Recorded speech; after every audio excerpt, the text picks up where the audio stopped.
the latest numbers are in, and Social Security benefits will be increasing by this much if all else stays the same. And yes, this does include all benefits administered by Social Security, including but not limited to retirement, disability, SSDI, survivors, spousal, SSI, and VA benefits. I have all those details for you and the exact numbers of how much benefit checks would be increasing in real dollars in your bank account every single month. So with that being said, let's jump into it and discuss all those details. First off, thanks so much for liking and sharing the video. Also, make sure to subscribe down below if you haven't done so yet. Totally free to do so. I'm here for you every single day. Please subscribe down below. Thank you so much for being here. Really, really appreciate your support.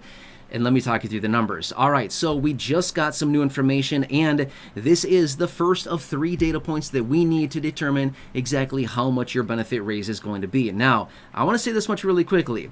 It's not like the best thing in the world, but it is certainly better than it could have been. It could have gone down substantially more than this, so it's still holding relatively steady here, which is looking pretty good for the beneficiary. But at the end of the day, I recognize that just as much as you do, we need like a 50% raise, a 100% raise, right? I totally get that right now, but at the end of the day, just remember this much. It could always be a lot worse, okay? So, based on the new inflation data that we just received yesterday morning, the CPIW came in at 2.9%. However, remember, the way that they calculate the raise to your benefits is basically using the third quarter inflation from now, based over the third quarter from last year. They compare the difference, and then that turns into the COLA for the following year. Does that make sense? Okay? So based on the 2.9% CPIW that we got yesterday, we're looking at a new potential COLA that comes in that will be announced here in a couple months, by the way. This is not the official announcement, but when that's officially announced, is looking as of right now at 2.6%, okay?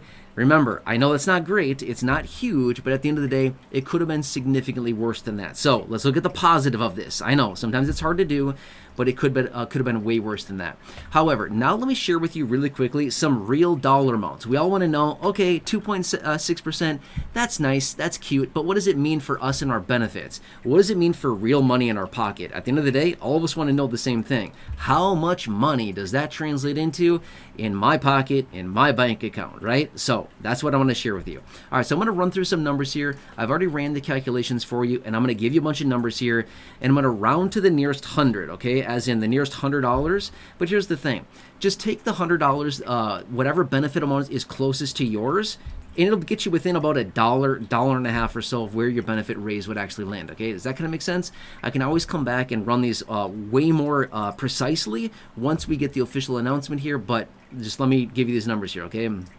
All right, so if you're receiving a $600 monthly benefit, applying a potential 2.6% raise to that benefit would increase your benefits by $16 a month, okay? That's what it would be on a $600 monthly benefit.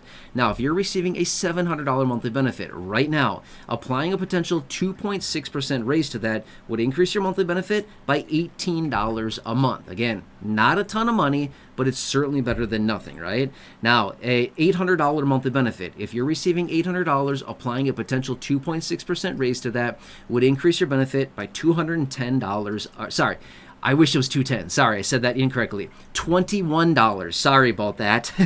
I know, that'd be super nice. $210. Sorry. $21 a month is what that would translate into, okay, for an $800 monthly benefit. Now, if you're receiving a $900 monthly benefit, getting a $900 monthly benefit, applying a potential 2.6% raise to that would increase your benefits by $23 a month. Now, if you're getting a $1,000 monthly benefit, applying a potential 2.6% raise to that would increase your benefits by $26 a month. A $1,100 monthly benefit, if you're getting that, applying a potential 2.6% raise to your $1,100 monthly benefit would increase your benefit by $28 a month. So, as you can see with these numbers here, it's not a ton. Obviously, the bigger the benefit that you have, the more of a raise you're going to get, because that's just how it works when you're calculating percentages and, you know, other round numbers, things like this. That's just how it works. The bigger the number you get, the bigger the outcome you get, or the bigger the sum. Okay, does that kind of make sense? So it's not a ton. I completely recognize this. Now, here's what's also interesting about this. We continue to see that inflation is moving up. In fact, on a year-over-year basis, like I said in the video yesterday, we see that shelter prices are still up 0.4% on a month-over-month basis, and 5.1% on a year-over-year basis. Meanwhile, when it comes to food, food was up 0.2% on a month-over-month, and they continue to say food was up only 1.1% year-over-year. I don't know about that, okay? I don't know if I buy that one, but whatever. That's just what the report is now showing. But this is what it looks like as of right now, okay? Now, like I said at the beginning of the video, if all else stays the same and we come in at a 2.6% raise, this is what it would look like. Now, the good news about this, and I guess potentially the bad news about this, is this much. We still have 2 more reports to go here. We have 2 more inflation data reports to get before we get the official announcement from Social Security as far as what the COLA is going to be, okay? The reason I say this good news is because, well, it could come in higher. So that's the good thing about it. The bad news is, yeah, it could still come in lower. So, that's kind of the situation that we're dealing with. Now, if I have to give you my best estimate, and again, I said this in the video yesterday, but I want to say it again really quickly. If I have to give you my best estimate and narrow it down to a 0.5 percentage point range as far as where the COLA is likely going to land with the highest probability, where would that be? Here's my best guess, okay? This is within a 0.5% range that I want to give you. Now, there's other guys out there, and no shade on them, totally fine. There's a lot of good people here on YouTube talking about Social Security. Nothing wrong with this at all. But they give huge ranges. Yeah, it's going to be between 1 and 4%. Dude, a donkey could have figured that out. I mean, seriously, go ask the neighborhood cow, and they could have figured that one out too. I mean, seriously, anybody could have guessed that, okay? That's okay, but I'm going to give you a 0.5% range here, okay? My best estimate based on the latest numbers that we're seeing right now are coming in a range anywhere between 2.4 and 2.9%. That is my best guess as of right now. But in another month from now, when we get the next data point on the inflation, I can tell you a much closer range on that. I'll be able to narrow that sucker down to probably 0.2%. I'll be able to say it's between X and X, and it's going to be very, very close to that, probably within that. But as of right now, we're still a little far out to give you that tight of a range on it. I don't want to do that quite yet, but I think between this range, the 2.4 to 2.9 is probably where we're going to land with this, with the official announcement here that we'll get in, about 2 months' time. So that's what I have for you right now. I hope this helps a little bit. Again, let's try to look at the positive behind this. I know it can be frustrating. I know it's tough out there. I know the finances are not there. I know a lot of people are struggling who are seniors, people with disabilities, living on a fixed income. I get it. I see the struggle. I see the comments down below.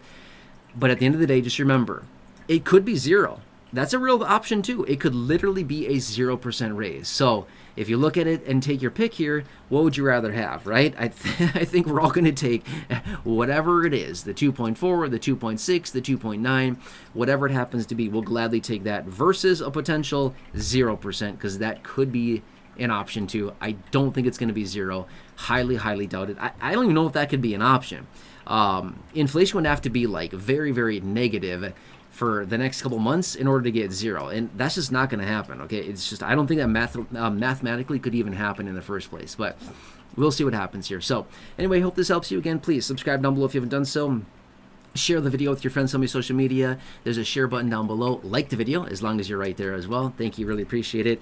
Otherwise, check out the other videos here on the channel, the thousands in the video library, the ones I've hand selected for you down below in the description or the top of the comment section, some videos there. And then check out the videos popping up on your screen right now as well. And I'll catch you again later in the next one. Thanks so much for your support. Really appreciate you. Enjoy your day. Take care, and I'll see you again in just a second in the next